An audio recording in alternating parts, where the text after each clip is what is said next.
বাবা, তুমি কি করছো? ব্রাশ করছো? হ্যাঁ বাবা, এভাবেই ব্রাশ করতে হয়। আমার ছেলেকে ফার্স্ট টাইম যখন আমি ব্রাশ হাতে দিয়েছি, সে ঠিক এইভাবেই ব্রাশ করছিল।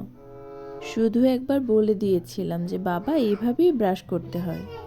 কোথায় যাচ্ছো? কোথায় যাচ্ছো? শোনো, মায়ের কথা শোনো।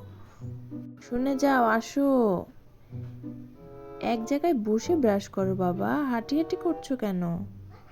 সে এখন অল্প অল্প হাঁটতে পারে, তাই সে হাঁটি হাঁটি করছে আর ব্রাশ করছে।